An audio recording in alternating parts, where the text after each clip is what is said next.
இருந்து சென்னையிலே இருந்து குழுக்கள் வந்து மக்களை காண இருக்கிறார்கள். அதே நேரத்தில் அதை தடுப்பதற்கும் சிலர் முயற்சிக்கிறார்கள். நாம் பல்வேறு கட்டங்களாக மாவட்ட ஆட்சியர் அலுவலகத்திலும் சென்னையினுடைய தலைமைச் செயலாளருக்கும் நாம் மனுக்களை அளித்திருக்கிறோம்.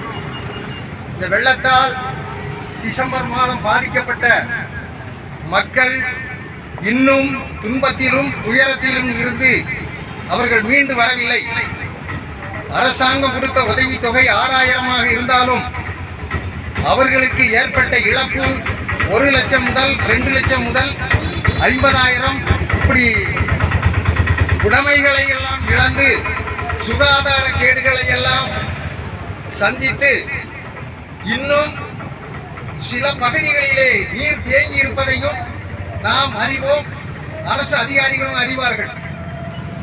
அப்படி இருக்கும்போது இதை இனியாவது கண்டிப்பாக மாநகராட்சியோடு இணைக்க வேண்டும் என்ற கோரிக்கையை உங்கள் முன்னால் அதிகாரிகள் முன்னால் ஆளுகின்ற அமைச்சர்கள் மேல் எங்களுடைய முறையீடுகளை நாங்கள் இந்த பொதுமக்கள் வாயிலாக நாங்கள் அளிக்கிறோம். இன்னும் கழிவுநீர் கால்வாய்கள் எங்களுக்கு தேவைப்படுகிறது, அடிப்படையான குடிநீர் வசதி தேவைப்படுகிறது, சுகாதார வசதி தேவைப்படுகிறது. கொசு தொல்லை தாங்க முடியவில்லை. லேசாக மழை பெய்தாலும் உடனே தண்ணீர் தேங்கி அங்கே அப்படியே கழிவு நீராக மாறிவிடுகிறது. இதையெல்லாம் மாநகராட்சி நிர்வாகம் எப்படி உடனடியாக செய்கிறதோ அதே போல இங்கேயும் மாநகராட்சியோடு இணைத்து அடிப்படை வசதிகளை செய்து தர வேண்டும் என்று உங்கள் மத்தியிலே அரசுக்கு எட்டும்படியாக, அரசு அதிகாரிகளுக்கு எட்டும்படியாக இந்த கோரிக்கையை பொதுமக்கள் சார்பாக, ராஜபாளையம் பொதுமக்கள் சார்பாக நாங்கள் வைக்கிறோம். கடந்த மாதம் கடுமையாக மழை பெஞ்சது. அப்போ உங்களுக்கு என்ன பாதிப்பு ஏற்பட்டது? எங்களுக்கு அந்த மழை பெய்த நேரங்களில் 2 வாரங்களாக மின்சாரம் கிடையாது. வீடுகளிலே உள்ள செப்டிக் டேங்குகளில் உள்ள தண்ணி எல்லாம் வேலை வந்து கழிவு நீரோட கலந்து சுகாதார கேடு ஏற்பட்டு பல நோய்களையும் துன்பங்களையும் அனுபவித்திருக்கிறோம். அது மட்டுமல்லாமல் எங்களுக்கு அடிப்படை தேவையான வசதிகள் அரசாங்கம் எவ்வளவு முயற்சி எடுத்தாலும் அது வந்து முழுமையான அளவில் எங்களுக்கு வந்து சேரவில்லை.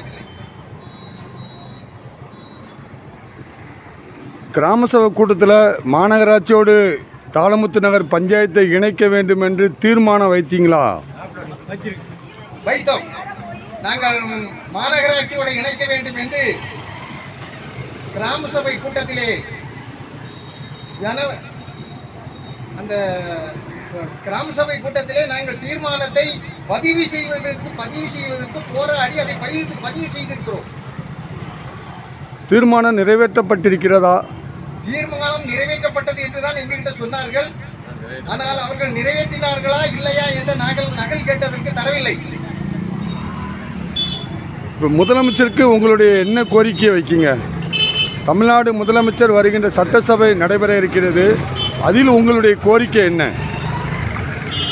மாண்புமிகு தமிழக முதலமைச்சர் அவர்கள் இங்கே வருகை தந்தால், தூத்துக்குடிக்கு வருகை தந்தால் எங்களுடைய கோரிக்கையை நிச்சயமாக பொதுமக்களை திரட்டி, நிறைய பொதுமக்களை திரட்டி அந்த கோரிக்கை மனுவை முதலமைச்சருடைய பார்வைக்கு நாங்கள் கொண்டு செல்வோம். வரும் சட்டமன்ற கூட்டத்திலேயே மாண்புமிகு முதலமைச்சர் அவர்களும் உள்ளாட்சித்துறை அமைச்சர்களும் இதை கவனத்திலே கொண்டு, ஏற்கனவே சட்டமன்றத்திலே சொன்னது போல தூத்துக்குடி அருகில் உள்ள மாப்பிளூர்ணி ஊராட்சியை கண்டிப்பாக இணைக்க வேண்டும் என்று பேசினார்கள். அது வீடியோ பதிவிலே வந்திருக்கிறது, அதை நாங்கள் பார்த்திருக்கிறோம். அதை மீண்டும் அந்த கவனத்தை அவர்களுக்கு கொண்டு வர நாங்கள் ஆசைப்படுகிறோம். வருகின்ற கூட்டத்திலே, சட்டமன்ற கூட்டத்திலே முதலமைச்சரும் மாண்புமிகு உள்ளாட்சித்துறை அமைச்சரும் இதை கருத்தில் கொண்டு கண்டிப்பாக தூத்துக்குடி மாநகராட்சியோடும் மாப்பிளூர்ணி ஊராட்சியை இணைப்பார்கள் என்ற நம்பிக்கையோடு இருக்கிறோம். அந்த நம்பிக்கை வீண் போகாதவாறு அவர்கள் எங்களுக்கு செய்து தர வேண்டும். அப்படி தராத பட்சத்தில் நாங்கள் மக்களை திரட்டி மிகப்பெரிய போராட்டத்தை நடத்த நாங்கள் தயாராக உள்ளோம்.